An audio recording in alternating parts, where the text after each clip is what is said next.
The rivalries, the marching bands, the upsets. Saturdays just got way more fun. College football is back. Think you know the game? Put your college football knowledge to the test with DraftKings Sportsbook and turn your picks into big payouts from live betting during the game to rivalry week odds boosts and so much more. DraftKings Sportsbook have everything you need to stay in on the action from kickoff to final whistle. Whether you're betting your go-to team or making moves mid-game as momentum shifts, Saturdays are yours to own with DraftKings Sportsbook. Here's something special for you first-timers. New customers bet $5 and get $200 in bonus bets instantly. Download the DraftKings Sportsbook app. Use code Shannon, that's code Shannon for new customers, to get $200 in bonus bets instantly when you bet just $5. In partnership with DraftKings Sportsbook, the crown is yours.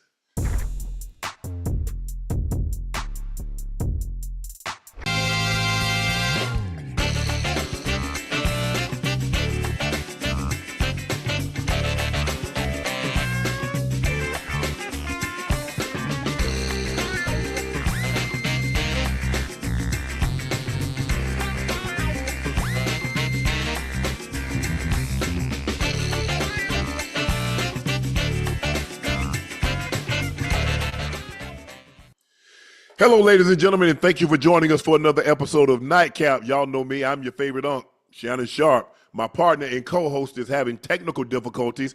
Hopefully, we can get him connected. If not, it's going to be you and I tonight. But hopefully, we can get him connected here in the next few minutes and get everything going. But he is having technical difficulties. We are trying to get him connected as we speak. But hopefully, we'll get an opportunity to talk to Ocho, and Ocho will be able to chime in just a little bit. Please make sure y'all hit that subscribe button. Please make sure you hit the like button. Guys, do us a favor. Go subscribe to the Nightcap podcast feed wherever you get your podcast from. We'd like to thank each and every one of you for your support and your continued support, because without you, Nightcap doesn't exist. We're not as popular as we are. It's all because of you, and we can't thank you enough.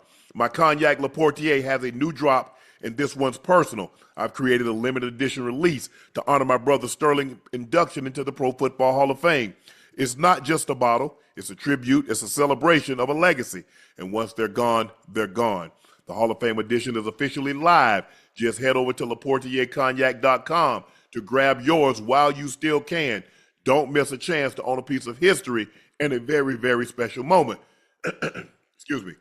Please go follow my media company page on all of its platforms. That's Shay Shay Media, and my clothing company, 84, with 84 being spelled out. That link is also pinned in the chat. Okay, what was we suspected all along? Kevin Stefanski said he was going to name a starter today, and he did. And just like Ocho and I surmised, it's Joe Flacco. The 40-year-old will be making his first week one start since 2022 when he's with the Jets. TBD on the rest of the depth chart. Kenny Pickett has not played since he tweaked that hamstring. Dylan Gabriel got the start on Saturday. Shador did not play because of an oblique injury. He started the first regular preseason game, and Tyler Snoop Hundley is also on the list. Adam Schefter said this morning, I expect the Cleveland Browns to carry 4 quarterbacks on their 53-man roster. Wow. That doesn't normally happen. It's just, I think they're afraid that if they let one of these guys go, somebody's going to snatch them up. You'd probably like to cut them and then have them come back on the practice squad, but they don't feel they can do that. They feel that if they were to release Gabriel, release Dylan Gabriel or Shador Sanders, somebody would sign them to their active roster, and you don't want to run that risk. Guy that's been in your program for the better part of 6 months, since the draft. So you don't want to run that risk. Excuse me, guys. But I don't think any of us are surprised that Joe Flacco got named a starter. He didn't play, but Stefanski did. The head coach, Kevin Stefanski, did say they're going to treat this as a dress rehearsal of what they might do in week one. So Joe Flacco is going to get the start for the final preseason game, and we'll see how that works out. But I don't think we're surprised. I don't think any of you are surprised that Joe Flacco was named the starter. You look at Kenny Pickett. He has not been able to do any team drills since he tweaked that hamstring early in training camp. Obviously, Dylan Gabriel was nicked for about 10, 11 days. Then he came back. Shador played really well the first game. Then he got an oblique injury. He was out, and then Dylan Gabriel took it over, and then he played fairly well. I mean, he had a pick, but I don't think either guy did anything since. I mean, look, you are where you are. I mean, some people say, well, Dylan Gabriel has played better. I haven't heard anybody say that, but some people like Dylan Gabriel and think what he brings to the table. I was listening to somebody today say Dylan Gabriel has a stronger arm, throws with better anticipation. I don't know if I necessarily agree with that or believe that.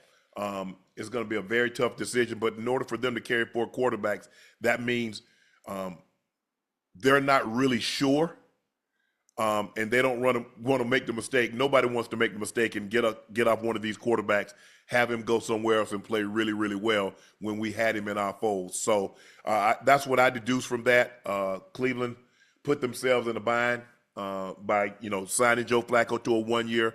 I think they traded for Kenny Pickett and then selecting 2 quarterbacks, one in the third, one in the fifth, and you find yourself in a situation because none of these quarterbacks really have separated themselves from the rest of the guys. Pickett didn't really get a chance to separate himself because he's been injured for the better part of training camp. And so, I don't know, does he start? I don't think he started on PUP. How is he progressing, Nash? Do we know anything about how he's progressing? Be interesting to see. I don't think you put him on PUP because if you put him on PUP, he's going to put him down for 6 weeks. I don't think it's going to take that much length of time. He'd be out almost 3 months with a hamstring injury. Wow. So we're coming up on a month. Funny that you say that because Justin Jefferson just returned to practice and he was out for 25 days. And we're going to talk about that in a little bit. But these hamstrings are very, very tricky. You want to err on the side of caution. The last thing you want to do is miss that amount of time, come back and tweak it again because you're probably going to double the amount of time that you're going to miss moving forward. So Cleveland Browns named Joe Flacco as their starting quarterback. They did not give a depth chart after Joe Flacco. Normally it was Kenny Pickett 2, Dylan Gabriel 3, and Shador Sanders 4. But I guess that's in the next couple of days. We'll find out.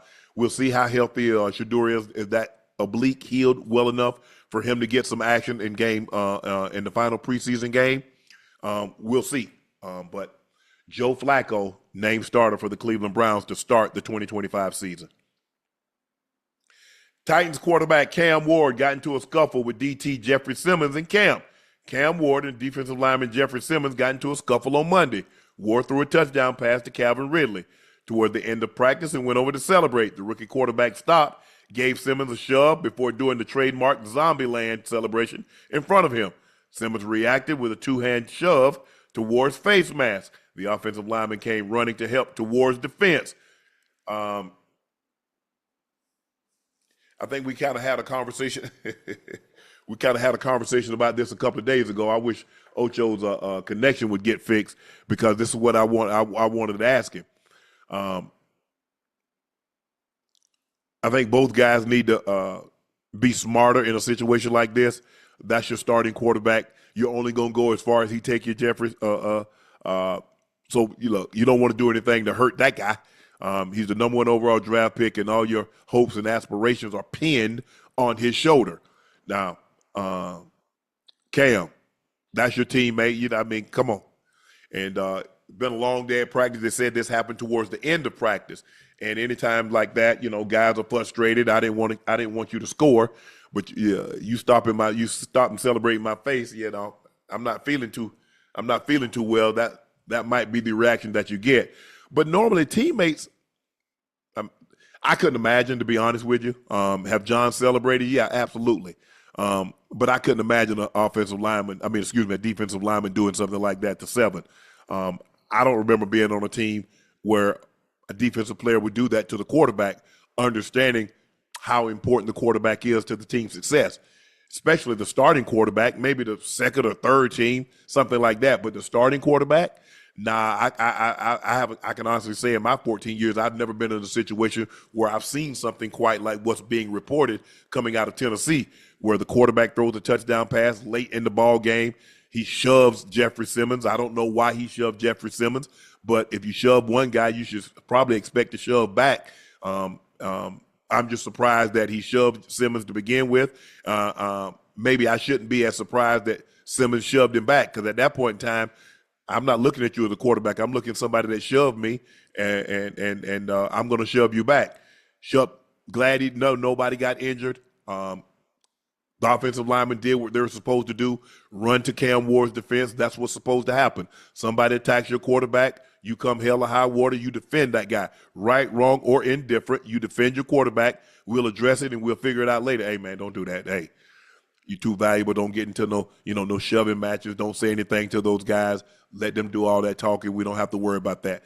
But I can honestly say I've never seen a situation in my years of being around football, when I was at Denver, when I was at Baltimore, and when I went back to Denver. I don't remember that happening in high school. I don't remember it happening in college. Not to say that it haven't happened. I haven't been around I haven't seen every situation that arises on a practice field or in a locker room, but I like to speak to the things that I've seen, and I can speak clearly and intelligent on it. But this must have been something that was brewing for a significant time, and emotions ran high, and I guess Cam Ward shoves Jeffrey Simmons, and Jeffrey Simmons like, I don't know who you think you are. I understand you're the starting quarterback. You're the first overall pick, but now I'm going to throw that out the window and shove you in the face. So hopefully nobody got injured. Glad no punches. Hopefully no punches were thrown. Nobody damaged a hand or a wrist or a fist or anything, a finger, anything like that, and they're going to be good to go for the final preseason game Friday, Saturday, or whenever these guys play, and then have hopefully everybody goes into the season healthy and with no lingering injuries. But, I guess we live in a different time now. Jimmy Johnson recalls not letting the Cowboys eat on a plane after a loss in his Netflix show. The former Dallas Cowboy head coach revealed during a clip in Netflix, America's Team, The Gambler and His Cowboys, that he once prevented the team from eating a meal on a flight home following a loss. After that loss, we got on the plane. I'm just fuming because of the way we played. So the flight attendant started to serve, and I say, no meal. They don't deserve to eat. I want them to be naughty. I want them to be nauseated, to be sick to their stomach when they lose, because that's how I felt. Is this what's been missing from the Cowboys today? A leader that wants to win so badly that he'll take your food away. That's not uncommon. Dan Reeves, that happened to us. We lost the ball game, and he took lunch away. Like, I ain't paying for y'all to eat. Y'all hungry? Y'all go get your own damn food. So it's never happened on a plane. And, man, you got to realize, like, when you go to get on that plane, because you haven't probably eaten since pregame, and according to when the game was, so you played the early game, you played at 1:00 East Coast time, and you get on the plane to fly back home, you haven't eaten probably since 10 o'clock, 10:30 at the absolute latest for a 1:00 game, and then by the time you get, because they give you an hour. After the game, you got an hour to basically get from the field to the locker room, get showered, do your interviews, get to the bus, get to the airport, go on the tarmac, you get off. Normally that takes about an hour, about 60, 70 minutes. So think about how long that's been. Now you're on a plane. Now, I don't know where they were coming back from to get to Dallas. Let's just say it's New York, and you haven't eaten till 10, since 10. That's a long time. And now you understand why the Cowboys were how they were. Jimmy trimmed the fat. There was no excess fat in the with the Dallas Cowboys when Jimmy played. And you see, now if a coach probably tried to do that now, Jerry said, "Nah, let them eat." And then guess what? Team's gonna eat. But that's old school coaching. I don't know. I don't even know if that'll fly now. Chad, y'all think that would fly now? I don't think that would fly now. Man, I think the players would lose their damn minds if a coach said, "Nah, we're not finna eat. Nobody's gonna eat on the plane home." Shh. That's old school coaching. That's the way they did it in the probably 70s, 80s, and 90s. Like I said, not on the plane, but lunch. It happened. And you made sure if you lost the game, you gave better effort. Because I think the thing is what Jimmy said, I wasn't happy with we lost, and I'm ticked off that we lost the game, but I didn't like the effort that we gave in losing the game. Because, you're not going to win every game, but sometimes the effort. You saw yesterday the Bills lost, 38-0, and you see McDermott had a problem. He was upset with them. So it's tough. It's tough. There's an expectation that when you play, especially when you got the Cowboys, you're talking about Emmett, you're talking about Troy, you're talking about Michael Irvin and Charles Haley. I mean, they were all those Hall of Famers. There's an expectation that when you take that field, you win this game. And even if you don't win, how you play is as important. And Jimmy clearly, but this is Jimmy Johnson. Like I said, there is no excess fat when Jimmy Johnson is your head coach, be it Oklahoma State, be it Miami, be it Dallas, Miami. Hey, you got to get it. You got to get it. Jimmy Johnson going to get it out you. Whatever you got in, Jimmy's going to get it out you. So I'm not surprised that he said this. I'm not surprised because, talking to some of the guys, they like, hey, Jimmy cracked the whip. Jimmy was not a guy. Jimmy did not BS. Jimmy was hardcore. You know what to expect. And a lot of guys, look, as long as I know what to expect, I'm cool. You go to it's probably a little different if you never had a coach like that. I mean, that's all Emmett knew. That's what a lot of these guys knew. So it probably wasn't a big thing. It would probably be different if you've been somewhere else and it's not even close to that for 6-7 years and then you come to that. Like I said, it's always easier to be tough and lighten up as opposed to lighten and then try to toughen up because guys look at you a certain way. Having Dan Reeves as my coach, an old school guy that cut his teeth under Tom Landry, practices were hard. Training camp was hard. So I know anyone that I got after Coach Reeves was going to be a piece of cake. Ain't no way training camp and practices and could be any more difficult than what I had gone through for 3 years.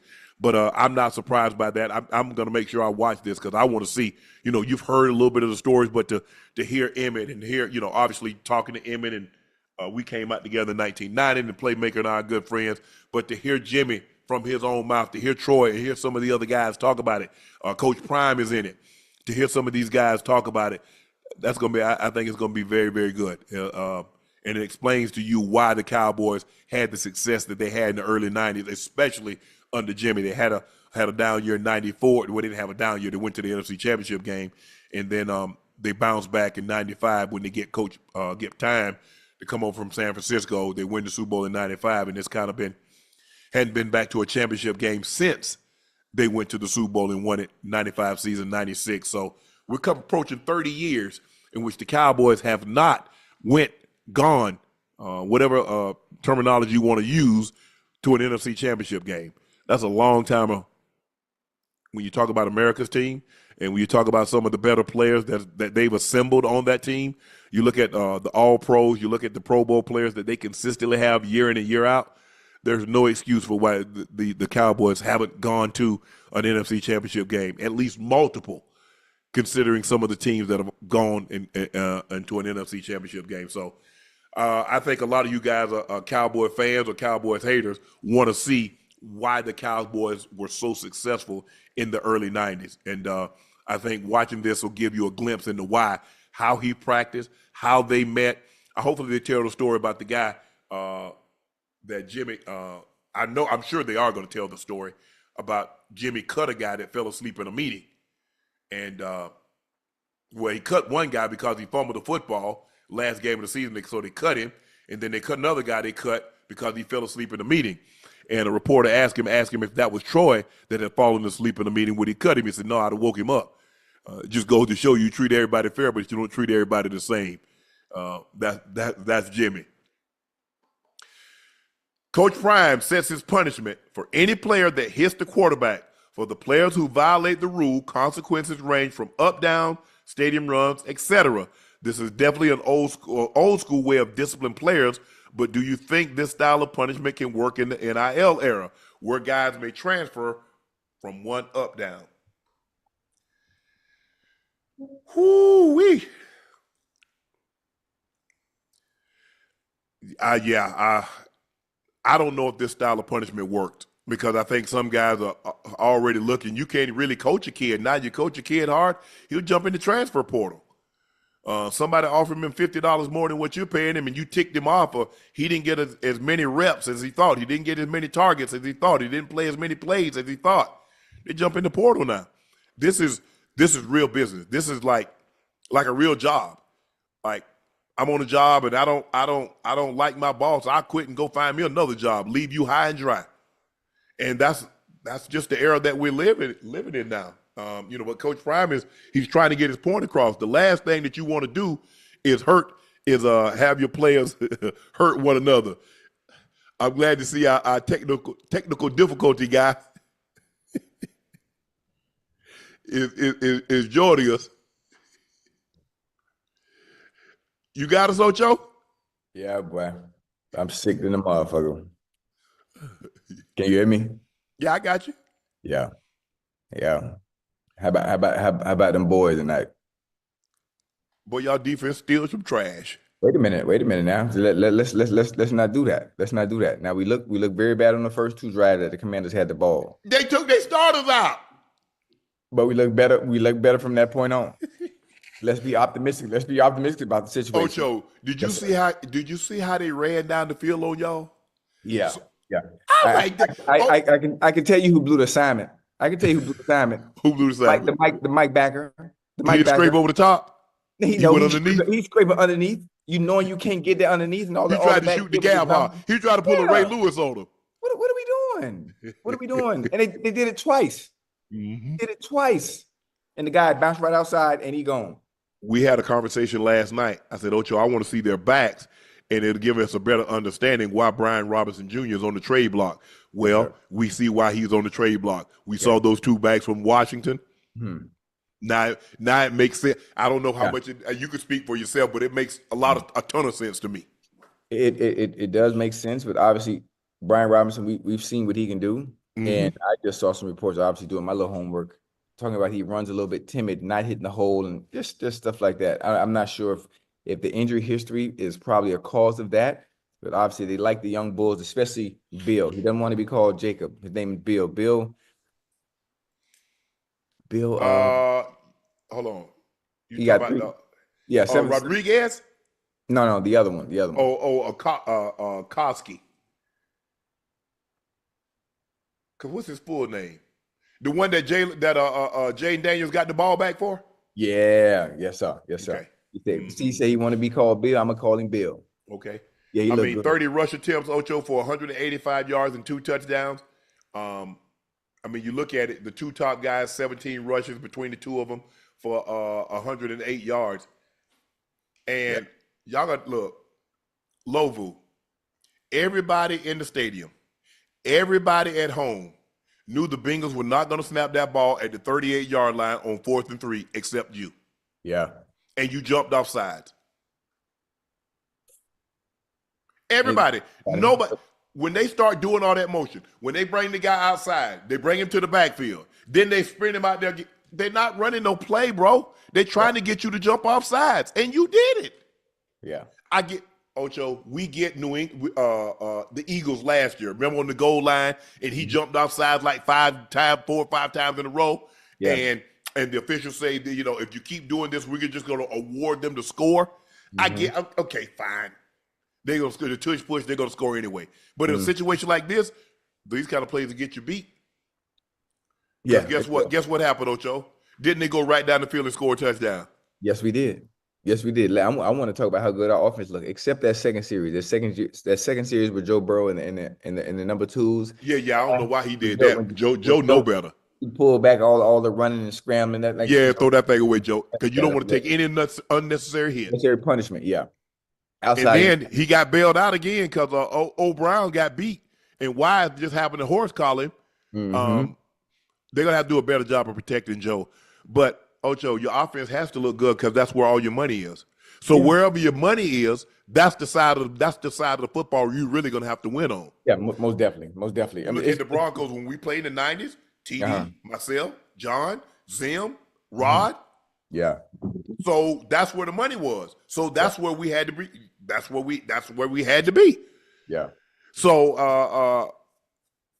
I thought your offense, Joe was what? 9 of 14, 62 yards. Jake Browning came in.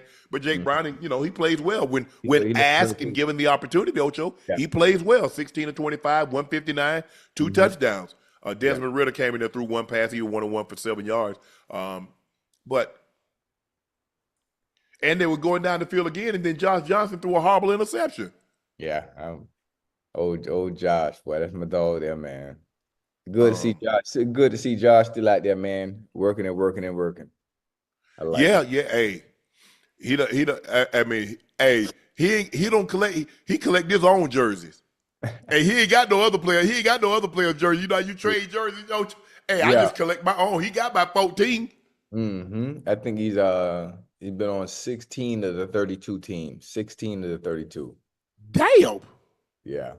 Oh yeah. I like it. So if he ever want to coach, he knows somebody somewhere. Hey, absolutely. And listen, when you play that long at that position, they will definitely give you a job.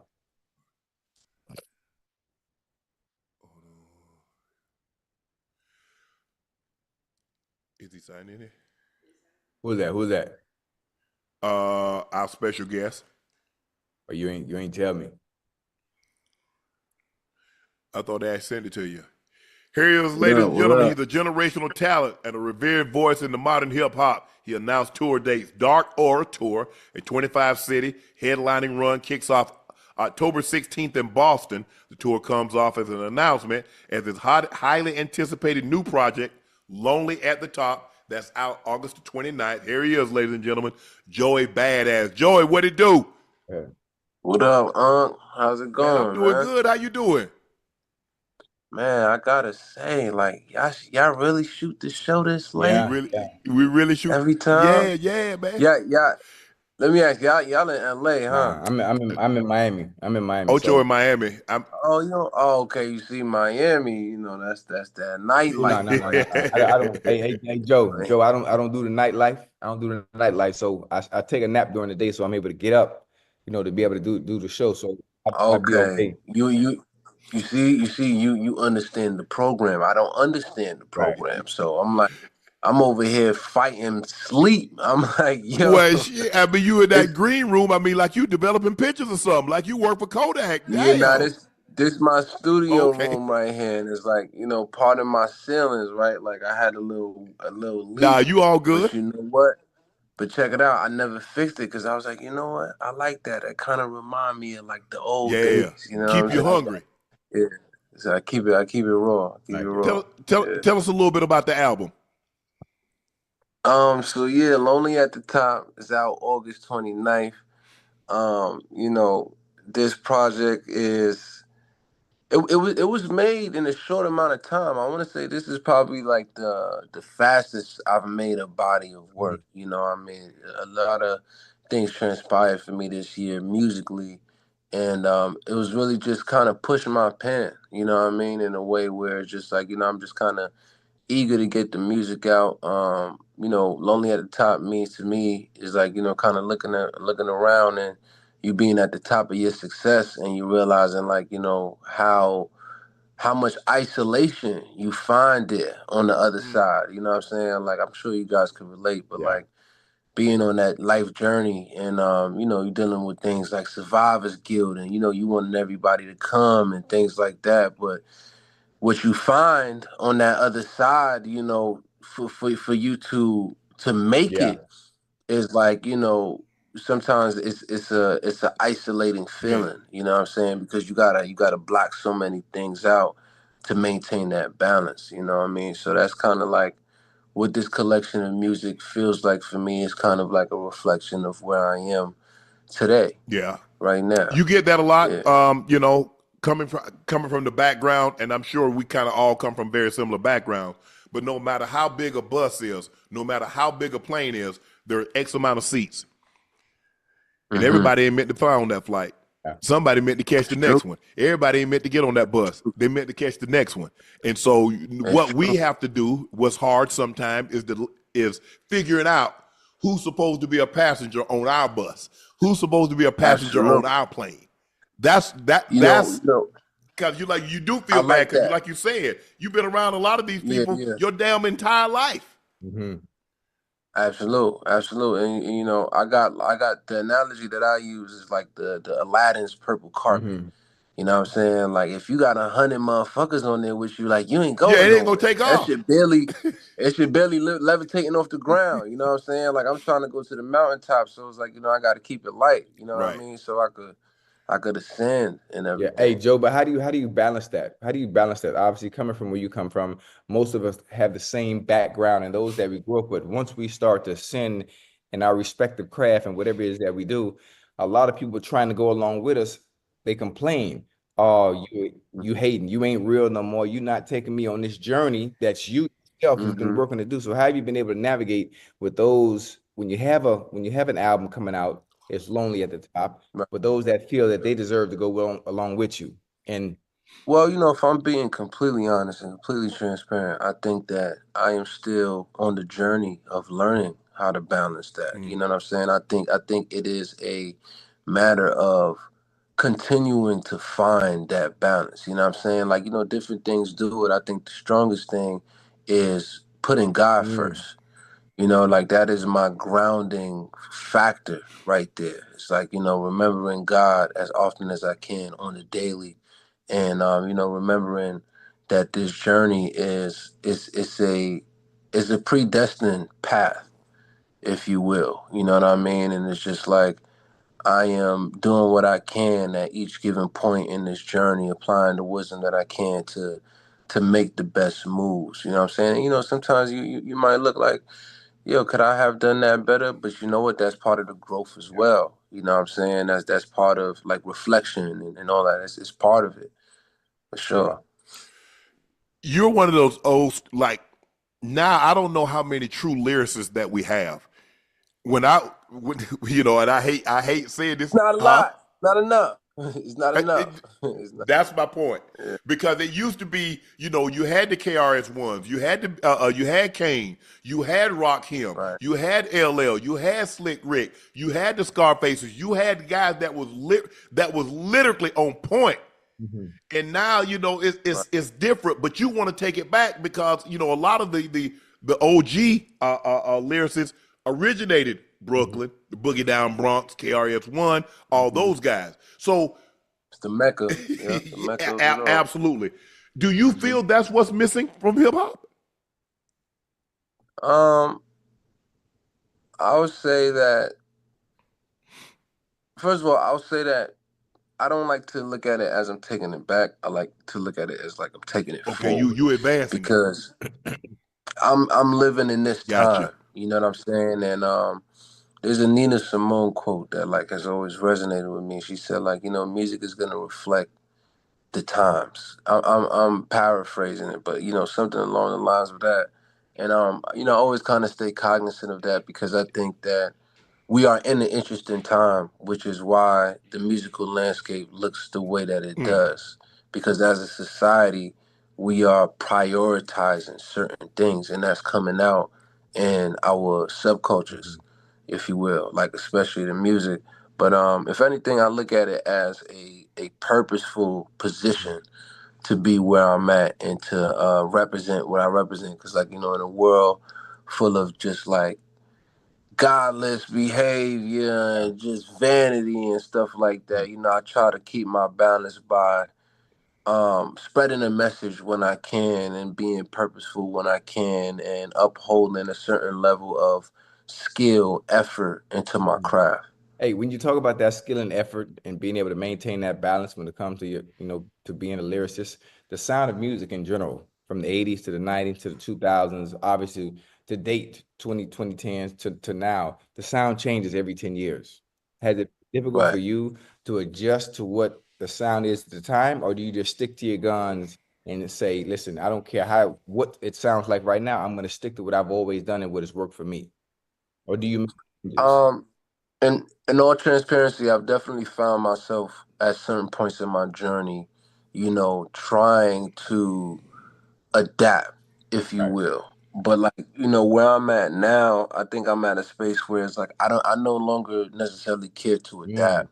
I think what's important to me is being as authentic and true to myself as possible. Because I feel like in 2025 is like that's the best thing that you can do. Like with the internet, like I think it was a little bit different back in the day because it was all about like you know, where you was from and things like that. But I think the internet kind of allows for people to be a little bit more expressive and not be so bound by like where they are or where the culture is. You know what I mean? It's like we have you know, people with classic sounds reemerge, like you said. It's like the game changes every 10 years, but it also comes back every 20.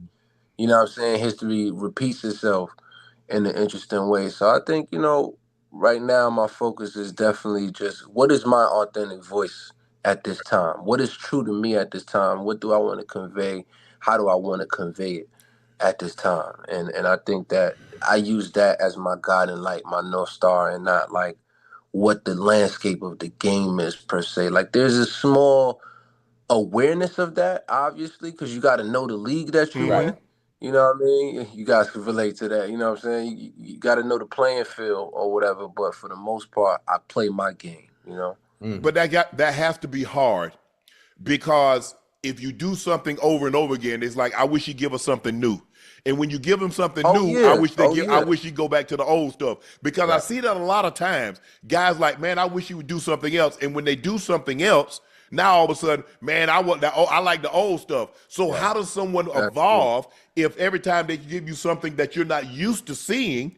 It seems like to me that the only person that they allowed to evolve was Beyonce because she went from one genre to a whole new genre and got more people and got women wearing cowboy boots and cowboy hats and Daisy Dukes to the concert again. But when it comes to rap and other genres, they won't let that artist get out of that box. Yeah. It's more pigeonholed. Yeah. I definitely agree with that. I think you know, you got to do your role in blocking out the noise. Because, you know, what I've learned is that fans are fickle. Yeah. You know what I'm saying? Like what Jay said is like they love you, then they hate you, then they love you again. You know what I'm saying? It's like they don't know what you want, what they want. So I feel like as an artist, you always gotta be doing for you. You know what I'm saying? Whatever is true for you at the time. And even if, because I'm definitely big on that idea of not making the same regurgitated thing and taking risks. I enjoy taking risks. You know what I'm saying? And being experimental. Like I enjoy when I play a song for somebody and somebody's like, "That's you." Like that. Oh, That okay. that Yeah. that that You like that feels surprise. good to me. Yeah, because it's like, okay, like I did something that you didn't think I could do. Yes. You know what I'm saying? It's like I'm breaking the mold that you may have over me in your mind. You know what I'm saying? You didn't know I could go there, but at the same time, it's still me, if you will. You know what I mean? But yeah, like I said, just to answer your question in short though, you got to do for you. You know, it's funny too because I was just kind of having a mental thought, and I'm like, damn, like who do I make music for? And I'm like, you know what? Like I really can generally say that I make music for me. Like I make the music that from my experience and that like I kind of want to listen to or I want to drive my car to or I want to feel fly to, you know what I mean? And then it's like everybody else is kind of secondary. And I know that might sound a little funny, but that was the thought that I had when I made my first body of work. Like there was nobody, there was no audience, there was no fans. It was just me and my four walls, and I'm like, this is dope. Like I think this is tight. You know what I'm saying? So I try to stay as close to that place. Listen, as long as you've been in the game, and all the work that you've done over the years, I understand the politics that comes into the music industry. It's a very, very fickle, very uh dangerous industry from a political standpoint. If there's one artist that you would love to work with that you haven't worked with, who would it be? I would love to work with Pharrell. That's a good. Pardon me, I'm changing rooms because my phone is about to die.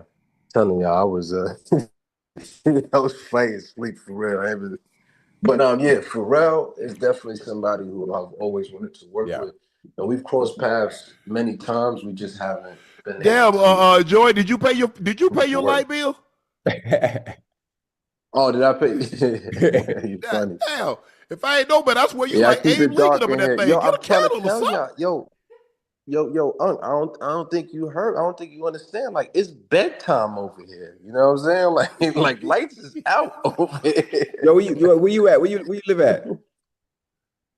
I'm on the East Coast. Okay. Yeah. So I'm up in New York. Okay. And Well, you at you are at the birthplace, the mecca of hip hop. Give me some of your early influences. Who was influential to that Joy? Like, you know what? I want to do that. Oh, Jay, Nas, Biggie, MF Doom, Pac, Black Moon, J. Rue the Damager. I was a big J. Rue the Damager fan.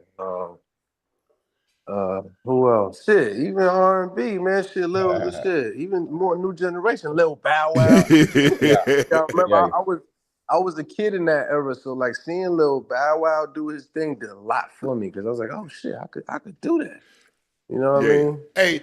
People sleep on my boy Shad. Shad Oh yeah. deserves way more applause. Bow was like that. He had a beautiful, he had a nice run, boy. He had a real nice run. Hey, Joe, you listen to battle rap? Oh yeah. Okay. Yeah. Oh yeah. I love battle rap. You know what I mean? My man Loaded Lux. Yeah, I just had a back and forth with the homie Daylight earlier this year. Yeah. You know, Daylight Pen is Ichi Gotti is probably on my top 5 battle rappers as well, along with the other 2 names I mentioned. Yeah, and I love the battle rap culture. I love battle So rap. what's going on? What's going on with you in the West Coast? What's going on?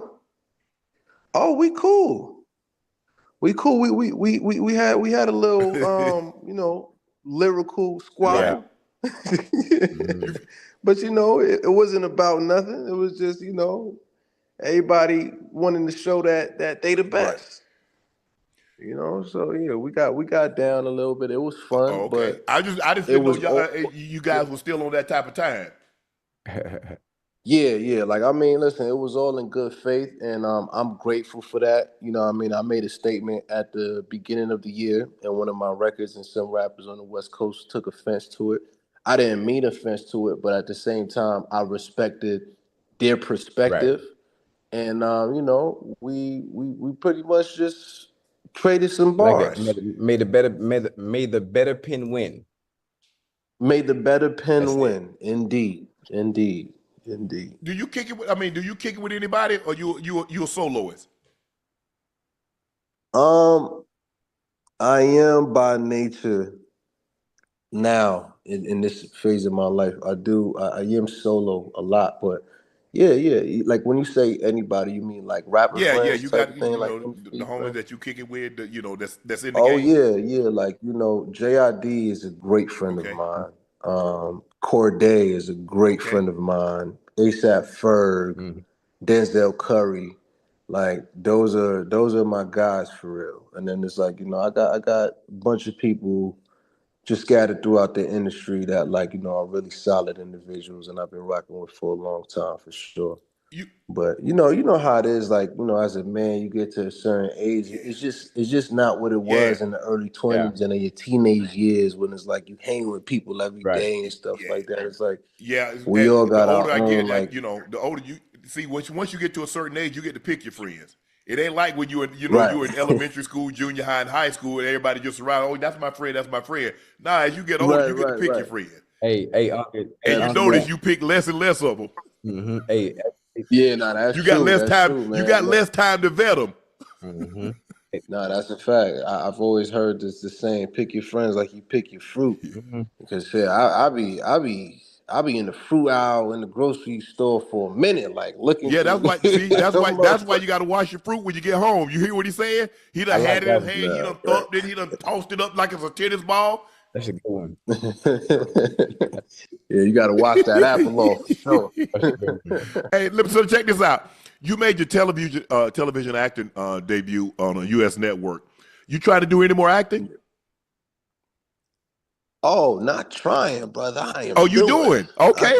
I am absolutely doing. I got some projects in the works now that I can't necessarily reveal at the moment, but I'm excited to share them when I can reveal. Like this really big project I'm really excited about that shoots in Paris next year. Probably gonna be like, one of my I feel like this could be like, my real magnum opus in the film TV world, inshallah. But yeah, Raising Canaan, we still got one more season to go for that. That's been a pleasure. And then I had the Netflix short a few years ago, Two Distant Strangers, that won the Oscar. And yeah, a couple projects in development as well. So acting is definitely something that I take serious. Yeah. We want you to do us a favor. Ocho is a lyricist. Yes. He goes to do open. I know you remember the movie Love Jones. Yeah. Lorenz Lorenz Tate, excuse me, and Nia Long. So Ocho's been going to these this open these spoken words. Yeah. So Joey, grade it. We're gonna let you grade it because you the professor of and the lyricist and great penmanship. So grade Ocho's spoken word. Yeah, listen. Let's go, Ocho. Let's do listen, Joey, my pen is like that. Hold on. Let me Stay get in left. character. I'm under the weather right now. Let me get in character. All right, bet. Do you think? Big dog? Long summer nights, they all come to play. They walking across the streets, acting like a stray. She has an umbrella, but it's not even raining. That's it. Thank you. Hey, I'm gonna give you one of those, man. Appreciate that. In poetry, you gotta snap. You gotta keep it classy. The funny thing about it is people will hear what I just said and not be able to visualize what I'm talking about. There's a message behind that. But unless you in that mode, in that spirit, and have that vision, you'll never understand what I say. So you go back and listen to it again with your eyes closed. Then the people in the chat, you'll understand where I'm going with it. Then it comes to life. Bingo. Yeah. Everybody can't. They don't have my vision. Everybody can't go. Everybody can get on that plane. We just talked about that. Yes, sir. He has a tour, Dark Aura, starts off 25 city, headlining, kicks off October 16th in Boston. New album drops August 29th, Lonely at the Top. Joey Badass, stop back by and talk to us sometime. And let me ask you this. Who you got this year? Who you team and why? Who's my team? Basketball? Football. Or NFL? Football. Like you guys probably hate me when I say this, but I don't really watch football, bro. Yeah. I don't know. I'm the wrong person to talk to. I don't know what's going on. Well, who your basketball team is? Who your hoop team? Man, like I'm always rooting for LeBron, man. I'm always rooting for LeBron. I'm a big LeBron. There you go. That's what we talk about. We're gonna get you out of here. We're gonna get you out of here on that one. Joey, man, best of luck. Continued success, man. Stop back by and see us sometime, bro. Sorry we're so late, but this is what we came on after the game it's all today. good. You know what? Next time I'm gonna make sure I get my power nap in like Ocho. Yeah. We appreciate that, bro. Thanks for joining us. Appreciate y'all. Joey Badass, Chad. Hey, Yes. You heard me? Hey, I got right now I got chills on the inside. You know what I'm talking about? Mm-hmm. But I got the AC off, but I'm cold on the inside, and that's crazy. Ocho, I talked about this a little earlier, but while you was trying to connect, Cam Ward gets into a scuffle with Jeffrey Simmons at camp. I like Ward that. threw a touchdown pass to Calvin Ridley towards the end of practice and went over to celebrate. The rookie quarterback stopped and gave Simmons a shove before doing his trademark Zombieland celebration in front of him. Simmons reacted with a two-hand shove to Ward's face mask. The offensive line came running to Ward's defense. You like the Cam Ward picking a fight with Jeffrey Simmons? Yeah, absolutely, because it's nothing serious. It's nothing serious. They've been going at it the past 2 weeks. There was an altercation between Jeffrey Simmons and Cam Ward earlier in camp. I think when the defense must have been beating up on him real good, and Cam shot back at him. So them having fun, going back and forth. I mean, it's cool. It's all camaraderie. And I think it's going to pay dividends when they have to play against somebody else. Obviously, Cam Ward has looked phenomenal. Let me ask you a question. Drake Kirkpatrick shivers you, two-hand shivers you to your face mask. You cool? You walking back to the huddle? Yeah, I don't think he did it that hard, I just asked you a simple question. The man two-hand shivers you to your face mask, or you just turning around, walking to the huddle? It's a simple yes or no. No. We're gonna have a little fun. We're gonna have a little Okay. fun. You have to understand that there's a report there, and obviously when you see it, you understand, okay, that's lighthearted. That's them two boys going at it as far as from a competing standpoint, not I'm shoving your face trying to knock your head off. Is it different? Man, That's look here. that's That's a D QB1. lineman. Anything a D lineman do? Yeah. Because think about the Hold on. moves they use to get to try to beat the offensive lineman, Ocho. Yeah. Oh, hold on. Hey, this is just not any D lineman. This is the Yeah, preeminent DT. yeah. Yes. They hey, listen, they've been going at it all camp. So All right, we got to have another one. Coach Prime punishment for any player that hits the quarterback. For players who violate the rule, consequences range from up down the stadium runs. Ocho, this old school way of coaching, considering the NIL guys jumping in and out of transfer portal, it's getting harder and harder to coach players because, hey, you talk sideways to me, I'm up out of here. You think this will work with coach? Work with time? Hey, absolutely. Because I don't listen. Even if players can jump in and out, even if players can jump in the portal, people want to go play for Deion Sanders. This is Deion Sanders. So you understand what that comes with. You understand the discipline that he expects out of you to be at your best. So if it comes down to having to run goddamn stadium stairs, if you hit the quarterback, then so be it. Because if you get into a game, if you do it in practice, then you're gonna do it in the game. So if it takes running the stadium stairs and doing whatever else you need to do to get that out of your system, like Shamar Stewart with Joe Burrow last week, it so be it. Because they're not going to tolerate it at the next level, so don't tolerate it here. I agree. Ocho, are we living in the golden age of the National Football League? Percentage of games decided by 7 points or fewer. The historic average is around 45, about 46%. Look at where it is now. 39. Now, when we talk about these averages, from 1970 to 74, it was 39.23%. 20 to 24, it's almost 49%. That's almost a 10% tick up. Wait, that's a good thing, ain't it? Yes. Oh, okay. Yeah. That's what I'm saying. That's what I'm saying. It's the golden age. Oh, yeah. There are no blowouts. The games are coming down to the end. It's a, it's a one-score game. That's what we're looking for. We're looking for one-score game, not that what we saw in the Super Bowl. Oh, you know what's funny? I don't think we don't have any more teams around right now that are able to dominate offensively week in and week out where they're going to be blowouts. Even though the NFL in general is favored for the offense. Yeah. I think it was done on purpose to make the games a little bit more fun, to allow the points to be a lot of points. People like points. Hey, yeah, they're no different than home runs in baseball. I ain't going to look here. Then they changed the bat. Will say, Ocho, in baseball, the purists say, man, I want to see a 1-0 ball game. I want to see a 12-11. That's what I want to see. With home runs. NBA, people want to see 133 to 130. Ain't nobody trying to say, I remember the game used to be 77-72. Right. Man, 4 quarters. Now you got guys scoring 70 points by themselves. When the team in 4 quarters couldn't get to 70. So points, they've made it more conducive. Right. Because now you look at baseball, home runs, this going this way, batting average going that way. Strikeouts going this way. But they want to see the ball go over the fence. Yeah. Basketball, they want to see the ball go in the hoop. That's why they keep jacking up threes.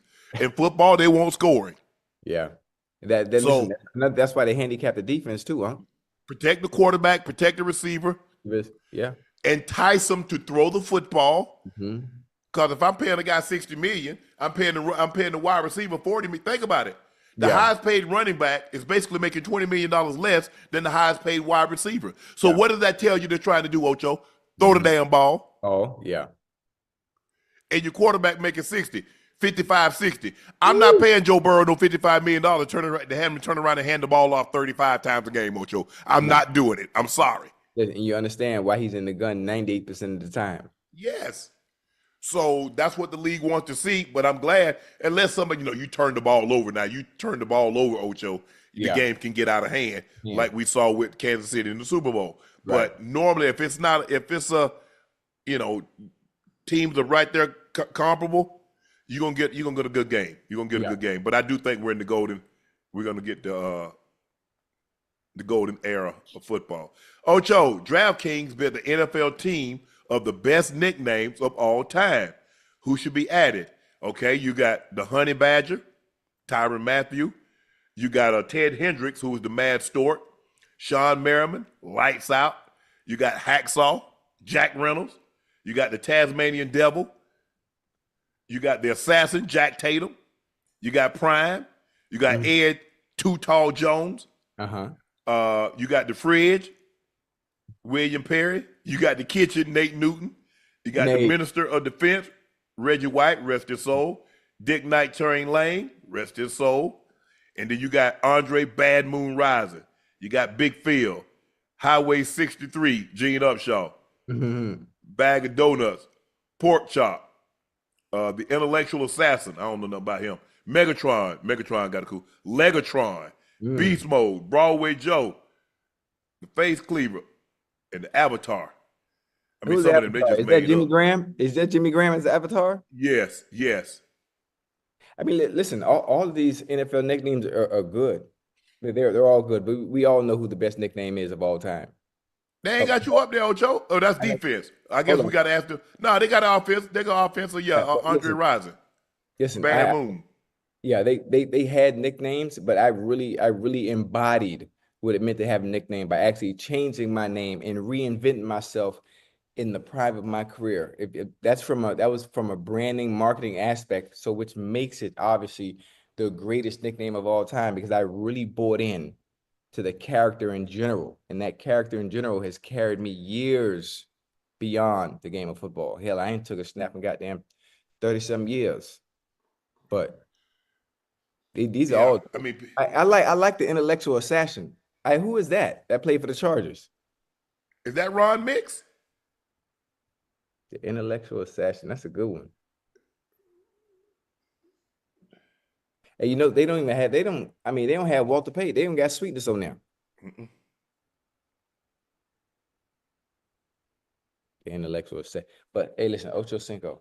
I mean, it speaks for itself. The greatest nickname of all time, because I was 8'5", and when it changed the name, understand, I saw a vision. Like when I do spoken word, there's a vision. There's a vision long term, where if you're not in deep thought with me, you're not gonna understand it. Who's the Intellectual Assassin? I ain't never heard of it. I mean, Bambi. Who's Bambi? Lance Allworth. When is with The Chargers. Okay. Oh, he did. He ran like yeah.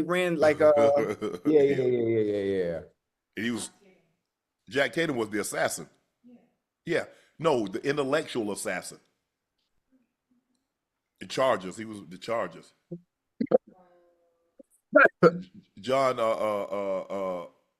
Jack Tatum, rest his soul. He's out of Ohio State.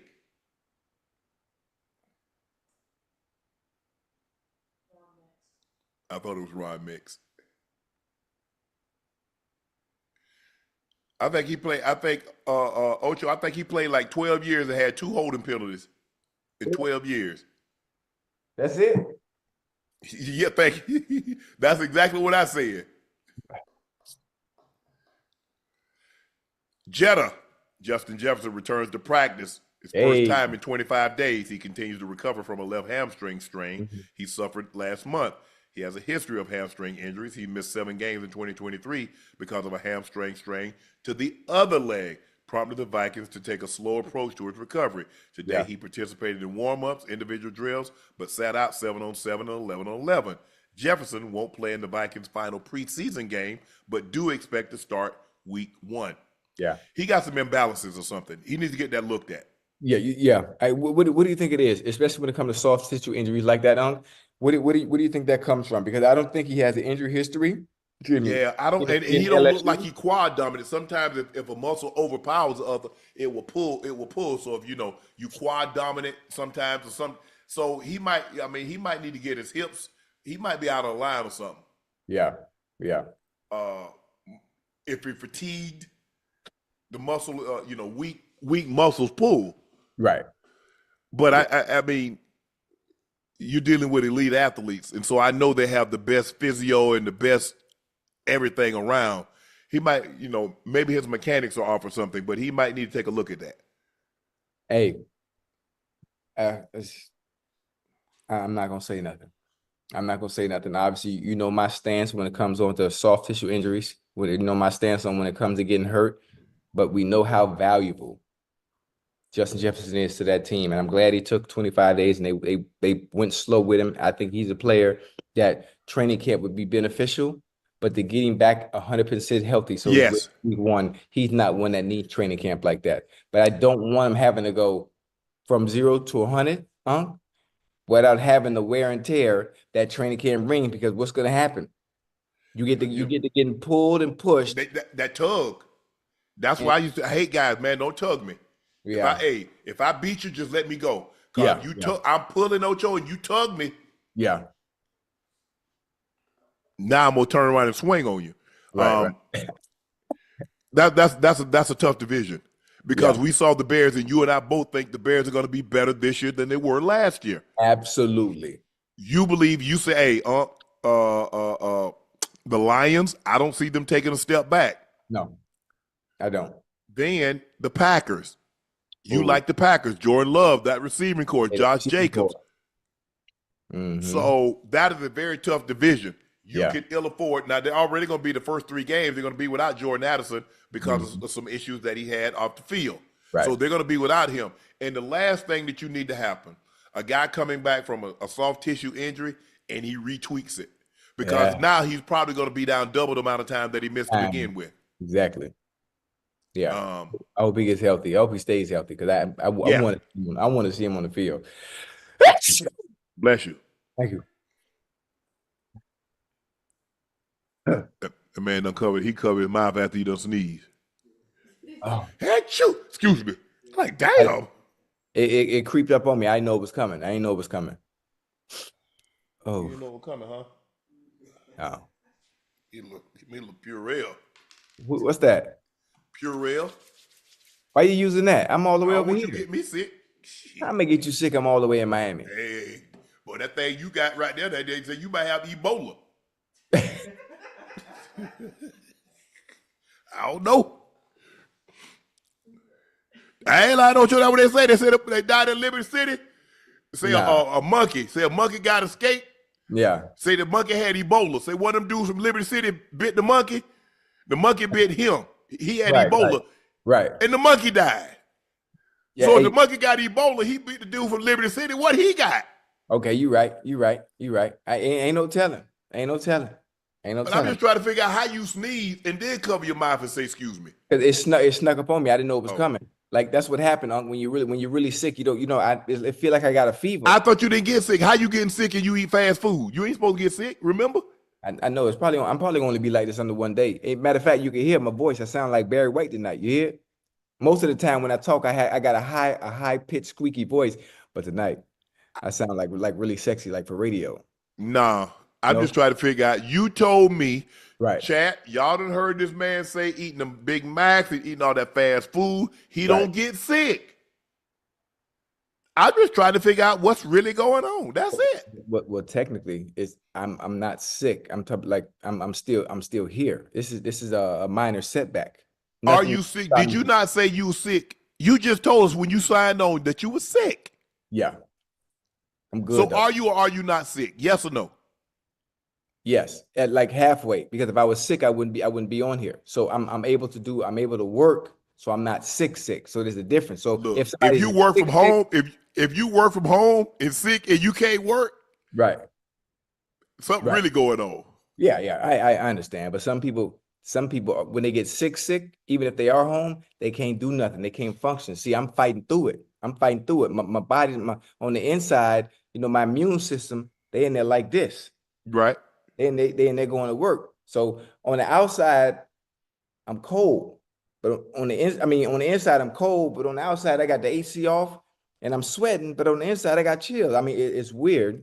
So this doesn't happen to me often, at all. So I'm gonna be all right though. Man, and Ocho, you know what I hate I hate when guys. I'm a firm believer. If you limp in the season, Ocho, you know how you coming out of it. Limping out of it, baby. You limping out of I it. just hate. I hate that for Jetta. Yeah.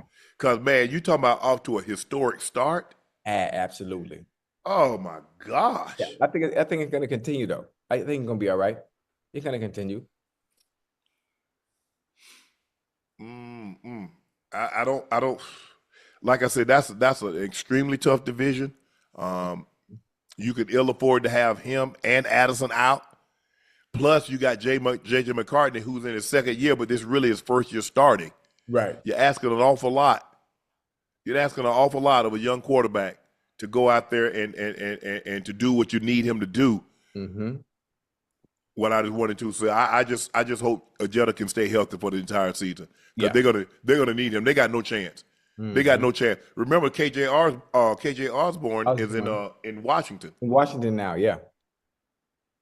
Addison's gonna miss the first three, and then he warmed up today, but like you said, he didn't do 7-on-7, he didn't do 11-on-11, and he's not gonna play in the final preseason game, which is Friday or Saturday. Right. So boy, and just to turn and then in 10 days, just go.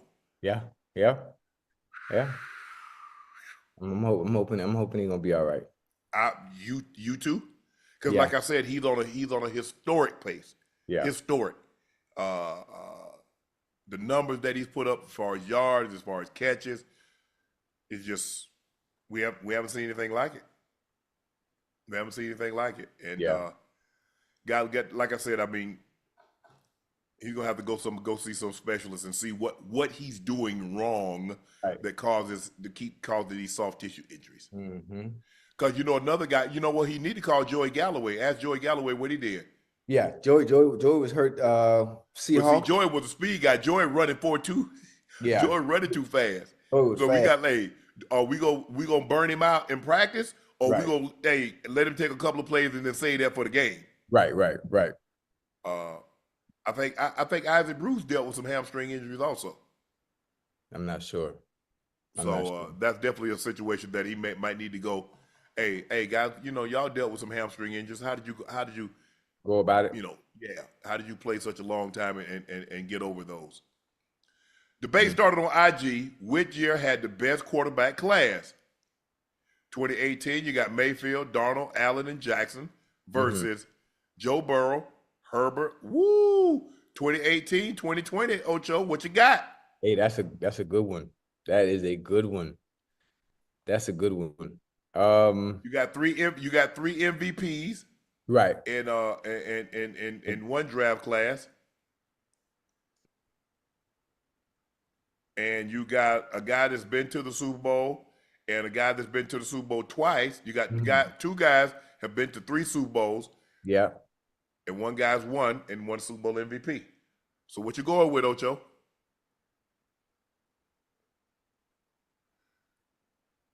Ooh, that's hard. God damn, that's hard. I mean, listen, I'm gonna have to go with 2020. Because I mean, there's one Super Bowl champion down there. There's one Super Bowl champion down there. Listen, I know Lamar winning MVP, Josh Allen winning MVP. But I think Josh Allen MVP is like, here, damn. It's one of those moments. So but yeah, I gotta go. I mean, the ultimate goal at the end of the day is to win a Super Bowl. Joe's been the one. He didn't win it because they cheated us on their 4th-and-1 call on Logan Wilson. Hey, did nobody cheat y'all ass? That wasn't pass interference. That wasn't pass interference. On Eli Apple, on what you call him on No, I'm talking about Logan Wilson on Cooper Kupp on that Yeah, come on, Ocho. Nah. Other than that, I'm gonna go with 2020. Yeah, 2020. Yeah, I think you almost have to, because if you look at player for player, okay. Better quarterback class. Just better, just it's harder than you think. Yep. But Sam Darnold messing it up for 2018. Right. Because Baker's had a resurgence. You look at Baker, what he's done the last 2 years. Yeah. Josh Allen, outside of his rookie year, has been sensational. Lamar Jackson came in, even as a rookie, off the bench, and he's been sensational since the day he's got there. Ooh, man, damn. Yeah, I like it. I like it a lot. Like I got to go with Jalen simply because he got what everybody is yearning for, and the ultimate goal when you get to training camp. I got to agree with you. I mean, Yeah. if you go player for player. Now you can get ridiculous with it and move the goalposts and try to say skill and arm talent and Yeah. Oh yeah. being Yeah. able to, yeah, and then now that changes things up when you start getting a little bit more detailed in who the better class is. But again, people will move the goalposts based on their preference and what they like in said quarterback. Each class got a number one overall pick. Baker was number one. Joe Yeah. Burrow was number one. Sam Darnold was number three. Justin Herbert was what, number 6?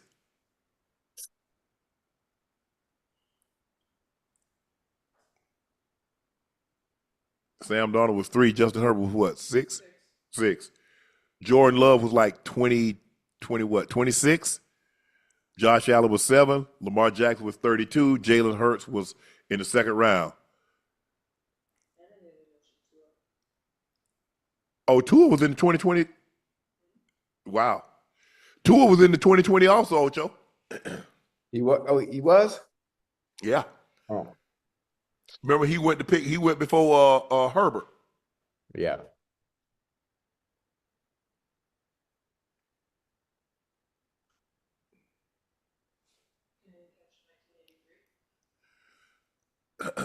Ooh, I don't know. I don't know about that. Oh, Because 83, you had Elway in the Hall, Jim Kelly's in the Hall, John's in the Hall. So you got 3 Hall of Famers there. mm-hmm. John went to 5 Super Bowls. Elway went to 1 Super Bowl. Kelly went to 4 Super Bowls. So that's 10 Super Bowl appearances. Mm-hmm. I, Damn. I don't think these classes go catch that, Ocho. Nah, absolutely not. Who else in that? Todd Blackledge didn't do too much. Ken O'Brien was that draft too, right? Because he went to the Jets.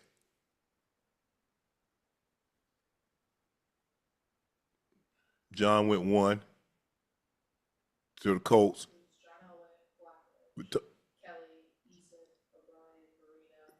Yeah. Tony Eason went to New England. Tony Eason. Mm-hmm. That's Tony Eason. What? Not a lineman, is he? No, a quarterback. Quarterback. Yeah. Okay.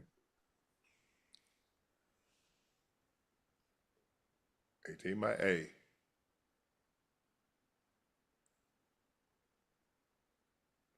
Well, hey, they already got more MVPs. 2018 already got more MVPs than 83.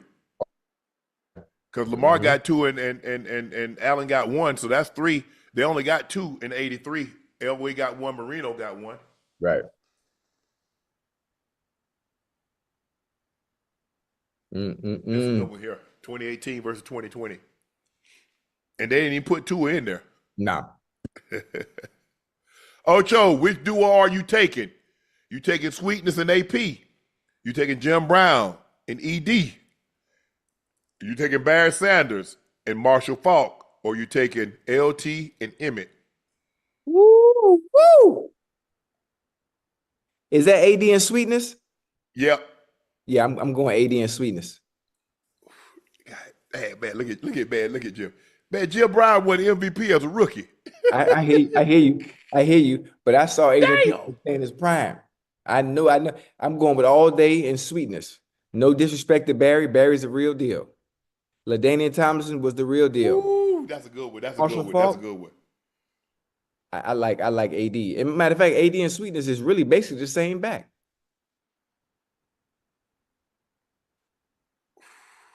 Man, Hey, I'm trying to figure out how you gonna tackle Marshall and Barry on turf. You not. Hey, listen, the first man is gonna miss every time. Ooh. That's hard. Mm-hmm. I Cause like it. Jim Brown and ED, they are running backs. They don't throw it to A, hand it to them. Downhill. 30 times. Mm-hmm.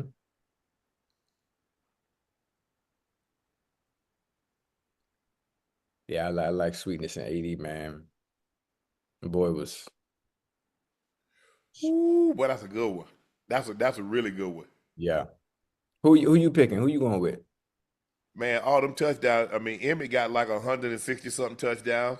LT got about 140. They got about 300 touchdowns between the two of them. Right.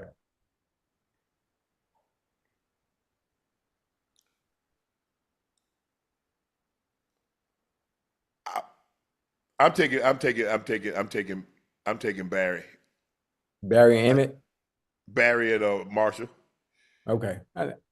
Okay. I like it. I like it. It's so funny. Can you imagine Barry with this spread and the spread offense with one back, just Barry, and they got nickel defense on the field? All right, that wouldn't be fair. Because the first, do you realize we have yet to see a back like that till today? You'll never see another back like him. You never seen nothing like that. You can make a case that Shady McCoy might be the closest thing we've seen to him. Yeah. But the 2-foot stop is what separates Barry. Come to balance, yeah. Nah, we're not gonna see Just that. throw. If you come to balance, you're not tackling him. Nah, at all. So if he stopped and you stop, you might well just say, let him go on pass. You got to throw. You got to take your shot. It's basically like a punt, like they teach you on the punt return, Ocho. Go ahead and throw. Don't come to balance. Yeah, you got to shoot. Got to shoot your shot. Yep. Browns officially named Joe Flacco starter week 1. The 40-year-old Ocho will be making his first week 1 start since 2022 when he was with the Jets. TBD on the rest of the depth chart. Kenny Pickett has not played since July 26th. Dylan Gabriel nursed the injury. He came in, played Saturday. Shador Sanders started the preseason game. He's got an oblique injury. He did not play Saturday. And Snoop Hundley was the guy that they signed to get them through camp. Adam Schefter said this morning, I expect Cleveland Browns to carry 4 quarterbacks on the roster. Yeah. Well, are you surprised they're going to carry this many quarterbacks, Ocho? I mean, I'm not surprised. It's not something that teams normally do. They do not. Yeah, when you need a position, that can play elsewhere, especially on special teams. Yep. So it's gonna that happens. Having 4 quarterbacks is gonna take a job away from someone else. You're absolutely right. Someone else is gonna have to do double time on different positions because they're keeping a 4th quarterback. So I mean, listen, this is rare, but I understand the problem that they are having. But hey, listen, I said Joe Flacco was going to start. I don't know the order in which the backups are going to be, but I mean, at any point when Joe Flacco is not playing well, we know what he can do. He's gonna get you on a 5-6 game winning streak, throwing the ball all over the place, looking crazy. Then all of a sudden, goddamn, the bottom's gonna fall out. Yeah, the bottom's gonna fall out. You ain't gonna know what's going on. So I'm excited. I'm excited for the Browns. I know one thing. Week 1, we going down there to Cleveland, out there in the water. And we man, that don't even count no victory. We're going to put up 50. You should. I tell you what. What? Man, I don't know if you see Myles Garrett. He been bending the edge, Ocho. Yeah. I mean, listen, Myles Garrett is going to be Myles Garrett no matter who he's playing. But we finna lock that up. Okay. Ocho, every team's number of quarterbacks since the start of the 2020 season. Mm-hmm. Look at this. Cleveland had 11 quarterback starts since 2020. The Saints, 9. Washington, 9. Colts, 8. Broncos, 8. Giants, 8. Bears, 8. Hey, it's so funny. I saw 2 people were complaining on Twitter today. Mad what they complained about? Mad at myself and you for saying that Drew Brees is the reason why the Saints aren't doing well.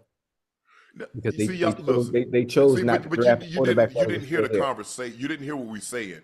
No, they took when it out you of have context. a quarterback like a Breeze, like a Manning, like a Brady. Right. They're so good for so long and they don't get hurt. The last thing that you want to do is tick them off by taking a quarterback early to be the bridge.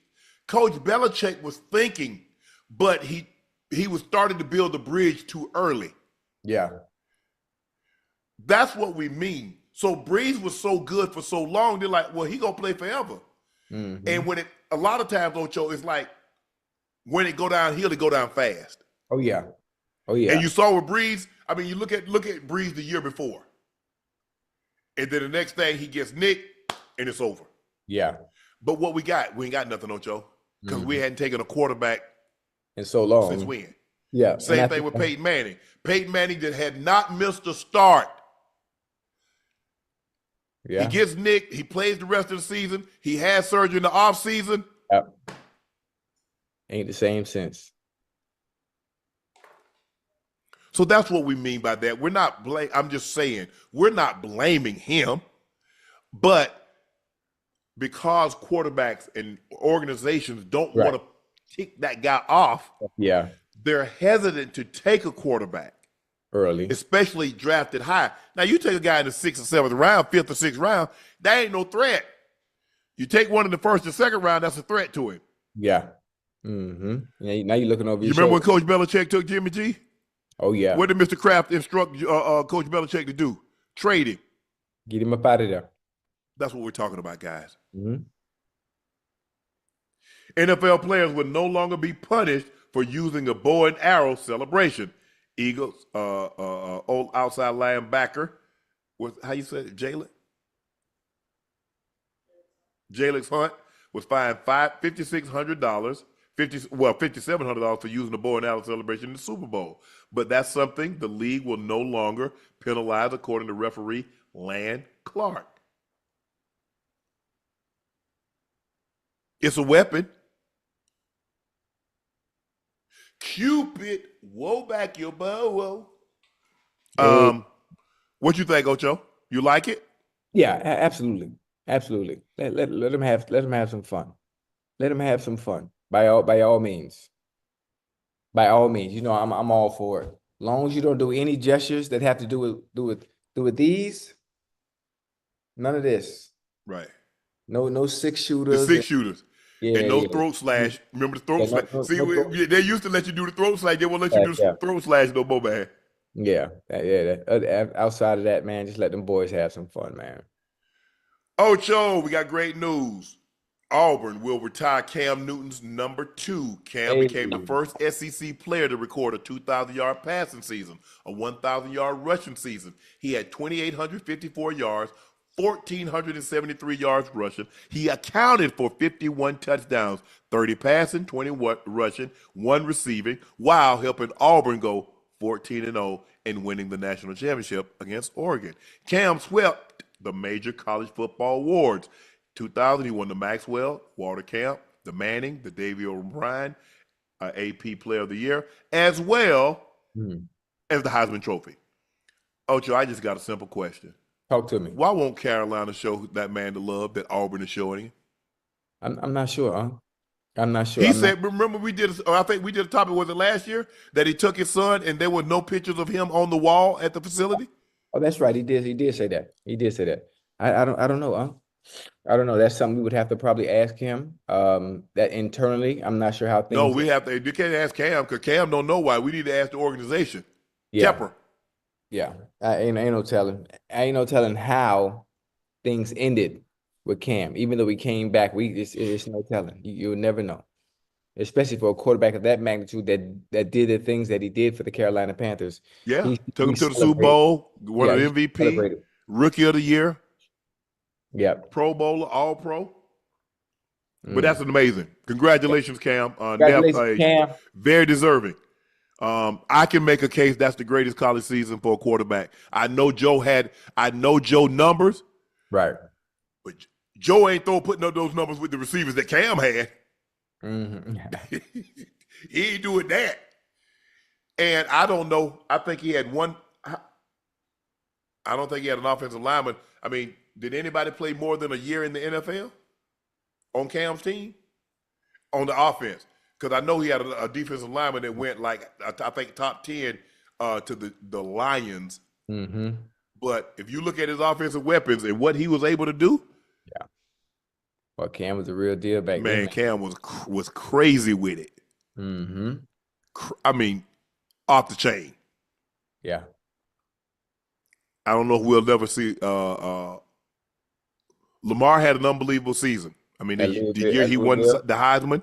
Yeah. Well, actually, the year that he finished, the next year, he was even better than the year that he won the Heisman. If you go back and look at it, yeah, because he threw for like 3,500 yards and had 1,500 yards rushing. that's crazy. But congratulations, Cam. University of Auburn. No one else will be able to wear the number 2. That's live. Now it's time for our final segment of the evening. It's time for Q and A. Hey.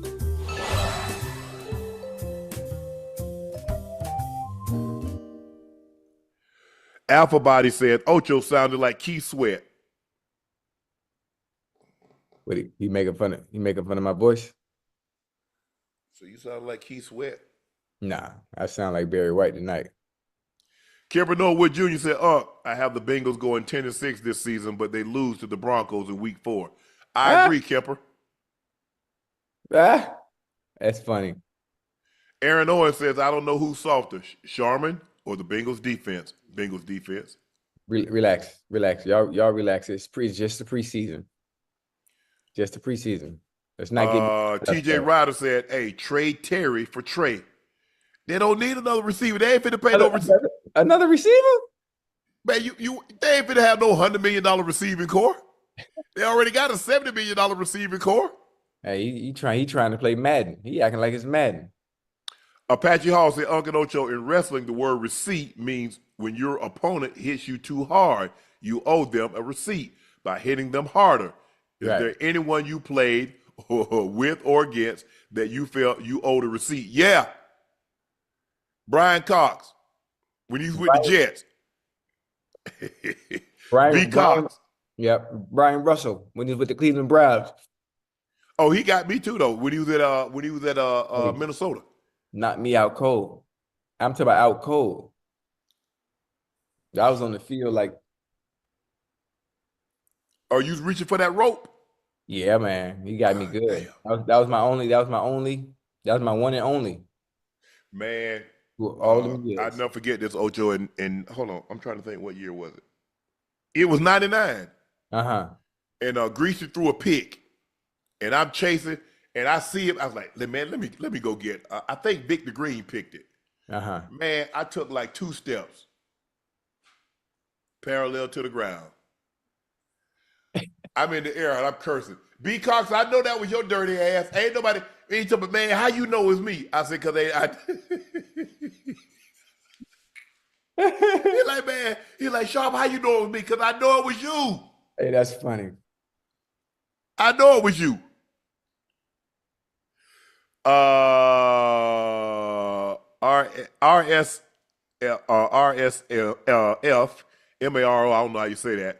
Joey Badass goated, super underrated, might be the most underrated, but just wait on.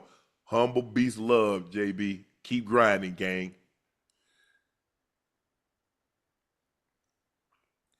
Thank you, guys. Ocho, thank you for getting your internet working. We really appreciate you joining us tonight.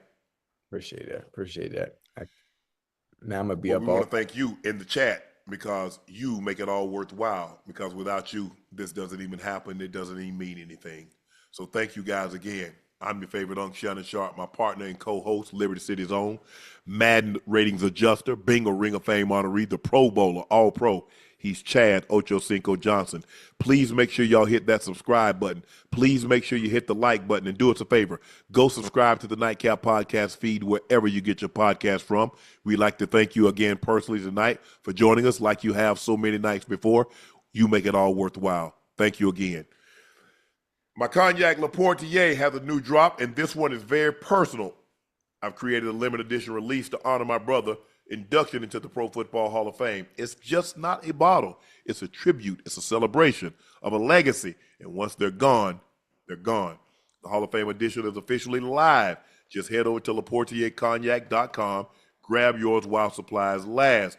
Don't miss a chance to own a piece of history and a very, very special moment. Please go follow my media company page on all of its platforms, Shay Shay Media, and my clothing company, 84 with 84 being spelled out. That link is pinned in the chat. Joe Flacco officially named starter for the Browns. No surprise there. I'm Unc. He's Ocho. We're off the next couple of days. We will see you on Thursday, right? Thursday. Peace. Break. Got a break.